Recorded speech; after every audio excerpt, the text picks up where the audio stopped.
बिस्मिल्लाहिर्रहमानिर्रहीम। अस्सलामु अलैकुम वरहमतुल्लाहि वबरकातुहू।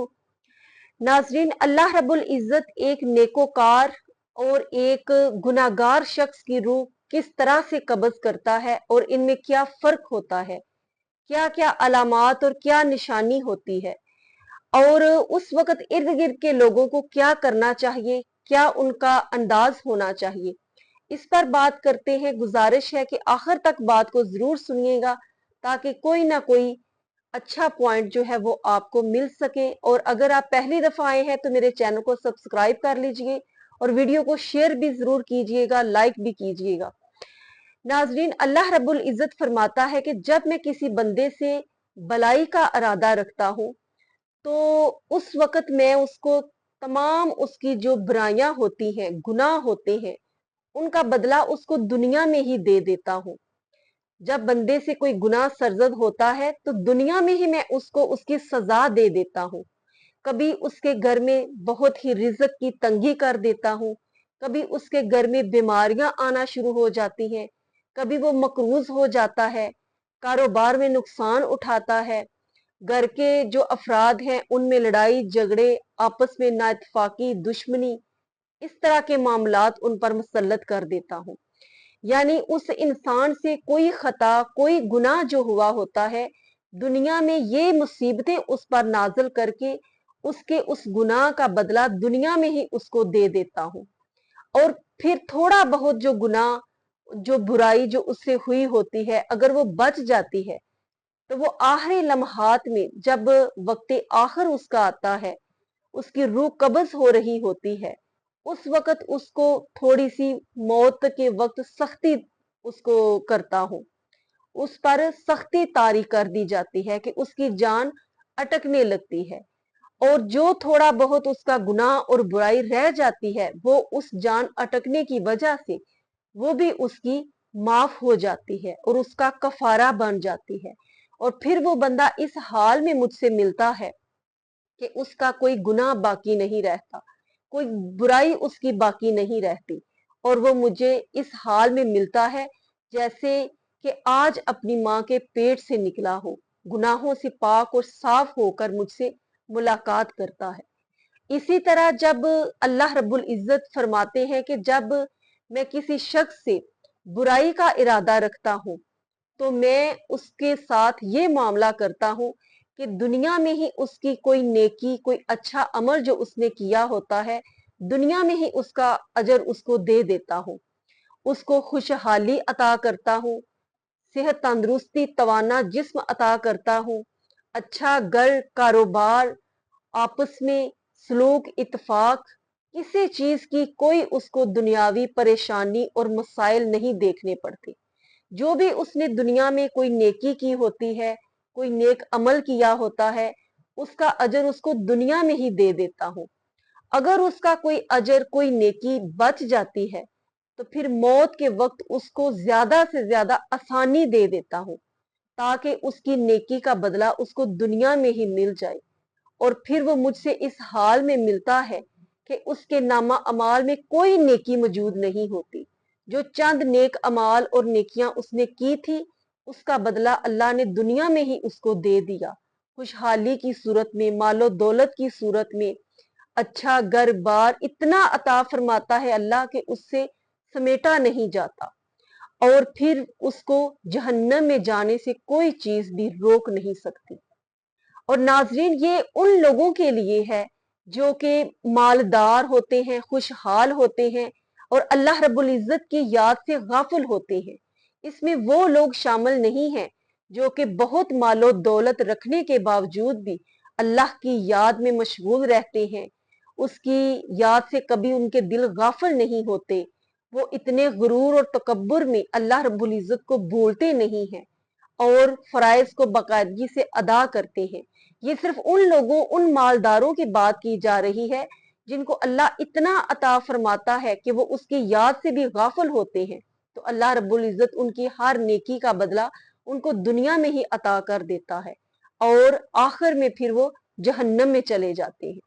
और हजूर सल्लल्लाहु अलैहि वसल्लम ने फरमाया कि जब मौत के वक्त सख्ती होती है और किसी की जान अटकने लगती है تو وہ اس کے گناہوں کا کفارہ ہو جاتی ہے۔ تو ناظرین، بعض لوگ جو ہیں،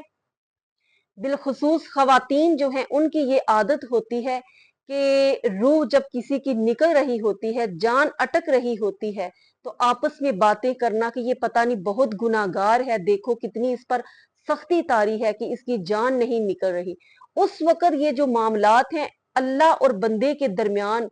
ایک راز ہوتے ہیں، ہم نہیں جانتے کہ وہ کس طرح کے معاملات ہیں۔ اس وقت کسی طرح کی کوئی بھی بات جو ہے وہ میت کے سامنے نہیں کرنی چاہیے، اور نہ ہی اس کو بار بار کلمہ پڑھنے کی تلقین کرنی چاہیے۔ بات سمجھتے ہیں کہ یہ بہت اچھی بات ہے کہ اس کو کلمے کا کہیں، لیکن یہ نہیں کہنی چاہیے بات، کیونکہ کلمے کا اس کی زبان پر جاری ہونا وہ صرف اللہ رب العزت کے حکم سے ہوتا ہے۔ اس وقت وہ آپ کی کوئی بات نہیں سن رہا ہوتا، اس کا رابطہ اگلی دنیا سے ہو جاتا ہے، اور اللہ رب العزت کی جس کے لیے اجازت ہوتی ہے اور حکم ہوتا ہے، اسی کی زبان پر اللہ رب العزت کلمہ جاری فرماتا ہے، کسی کے کہنے سے وہ جاری نہیں ہوتا۔ اس وقت صرف اور صرف خاموشی کا مظاہرہ کرنا چاہیے، اور سورہ یاسین جو ہے وہ پڑھنی چاہیے۔ اس کے علاوہ کوئی بات، کوئی عمل جو ہے وہ نہیں کرنا چاہیے۔ بڑی خوبصورت ایک بات میں نے پڑھی تھی کہ تفسیر روح البیان میں بیان کیا گیا کہ ایک شخص نے حضور صلی اللہ علیہ وسلم کی زیارت کی، اور خواب میں اس نے حضور صلی اللہ علیہ وسلم سے پوچھا کہ یا رسول اللہ، میں نے آپ کی یہ حدیث سنی ہے کہ مومن کی جان اتنی آسانی سے نکال لی جاتی ہے کہ جیسے خمیری آٹے سے بال نکال لیا جاتا ہے، تو کیا یہ بات صحیح ہے؟ تو حضور صلی اللہ علیہ وسلم نے فرمایا کہ ہاں، یہ درست ہے۔ تو اس شخص نے عرض کی کہ حضور، قرآن میں تو مومن کی جان کی بہت تکلیف اور شدت جو ہے وہ بیان کی گئی ہے کہ اس وقت بہت تکلیف ہوتی ہے، بہت اذیت ہوتی ہے۔ تو حضور صلی اللہ علیہ وسلم نے فرمایا کہ تم سورہ یوسف پڑھو، اس میں تمہیں اس کا جواب مل جائے گا۔ اب وہ شخص جب نیند سے بیدار ہوتا ہے، وہ بار بار سورہ یوسف کو پڑھتا ہے، لیکن اس کو کچھ بھی سمجھ نہیں آتا۔ پھر وہ اس وقت کے کسی عالم کے پاس جاتا ہے اور اپنا مسئلہ بیان کرتا ہے۔ وہ اس کو کہتے ہیں کہ سورہ یوسف کی آیت نمبر 31 میں تمہارے سوال کا جواب ہے۔ اس کا ترجمہ یہ تھا کہ یہ ہے اس کا ترجمہ کہ جب زلیخا نے مصر کی عورتوں کی دعوت کی اور ان کے ہاتھ میں چھری اور پھل پکڑائے، اور پھر یوسف علیہ السلام کے چہرہ مبارک سے حجاب اٹھا دیا، اور عورتیں ان کے حسن میں، ان کے جمال میں اتنا محو ہو گئی، اتنا ڈوب گئی کہ انہوں نے اپنے ہاتھ کاٹ لیے اور بولی کہ سبحان اللہ، یہ انسان نہیں کوئی فرشتہ ہے۔ اس عالم نے فرمایا کہ دیکھو، ان عورتوں کے ہاتھوں پر چھری لگی، ہاتھ کٹا، خون بہا، درد ہوا، لیکن وہ اتنی حسن یوسفی میں محو ہو گئی، جمال یوسفی کے دیدار میں اتنی ڈوب گئی کہ ان کو اس تکلیف کا احساس نہ ہوا۔ اسی طرح جب ایک مومن صالح مرد اور عورت کی جان نکلتی ہے، تو اس وقت اس کے سامنے جمال مصطفیٰ صلی اللہ علیہ وسلم سامنے آ جاتا ہے، اور وہ اس میں اتنا محو ہو جاتا ہے کہ حضور صلی اللہ علیہ وسلم کے جمال پر قربان، اور ان کی گفتار پر قربان، ان کی ہر ادا پر قربان، اور ان کے اس روح زیبا پر قربان ہوتا جاتا ہے، اور اس کی روح آسانی کے ساتھ نکلتی جاتی ہے۔